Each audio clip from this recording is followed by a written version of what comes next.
6 তাৰিখে final list ওলাব সমান দৰমহাটো যিমান দিব পাৰো আমি দিয়ে আছো প্ৰতিবাদটো থাকিবই মানুহৰটো অভাৱ শেষ নাই খৰচো বাঢ়িছে চৰকাৰে যিমান কৰিব পাৰে কৰি থাকিব খুব সোনকালে এপইন্টমেন্ট হৈ যাব 6 তাৰিখে ফাইনেল লিষ্ট ওলাব সমান দৰমহাটো যিমান দিব পাৰো আমি দিয়ে আছো প্ৰতিবাদটো থাকিবই মানুহৰটো অভাৱ শেষ নাই খৰচো বাঢ়িছে চৰকাৰে যিমান কৰিব পাৰে কৰণৰ পৰা বাদ পৰি যোৱা বহু বিদ্যালয় আৰু মহাবিদ্যালয় নতুনকৈ তেওঁলোকে প্ৰাদেশিকৰণৰ আওতাৰ ভিতৰলৈ আহিব বাকি কিছু সৰুৰা সংশোধনী বিল আহিব কিন্তু মূল বিষয়টো হ'ল প্ৰাদেশিকৰণৰ আইনখনৰ সংশোধন 1-1-2006 যিটো কাটবিয়াৰ আছিল ৰিকগনিশ্যন NOC পাৰমিশন ইত্যাদি পোৱাৰ সেই 1-1-2006 হেতু থাকিব কিন্তু আগতে আমি অকল ৰিকগনিশ্যন কনকাৰেন্সৰ ওপৰত ভিত্তিত কৰিছিলো কিন্তু এতিয়া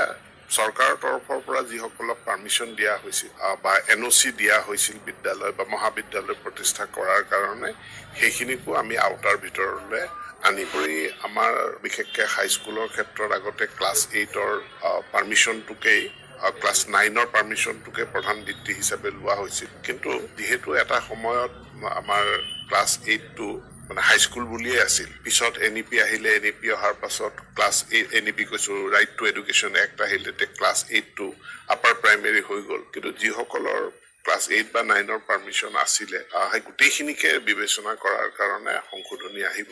আপোনালোকে নিশ্চয় মুখ্যমন্ত্ৰী মহোদয়ৰ বক্তব্য শুনিলে তেওঁ স্পষ্টভাৱে কৈছে যে 6 তাৰিখে ফাইনেল মেৰিট লিষ্ট আহিব LPUPৰ আৰু সমান কামৰ সমান মজুৰিৰ কাৰণে যি প্ৰতিবাদ চলি আছে তাৰ ক্ষেত্ৰত তেওঁ কৈছে যে মানুহৰ অভাৱ অভিযোগ নিশ্চয় থাকিব আৰু ইয়াৰ পিছতে শিক্ষামন্ত্ৰী মহোদয়ে ভেঞ্চাৰ স্কুল প্ৰাদেশিকৰণৰ কাৰণে আগন্তুক বিধানসভাৰ অধিৱেশনত সংশোধনী আহিব আৰু ইয়াৰ জৰিয়তে বিদ্যালয় মহাবিদ্যালয় বহুত শিক্ষক কৰ্মচাৰী তেওঁলোক প্ৰাদেশিকৰণৰ আওতালৈ আহিব ধন্যবাদ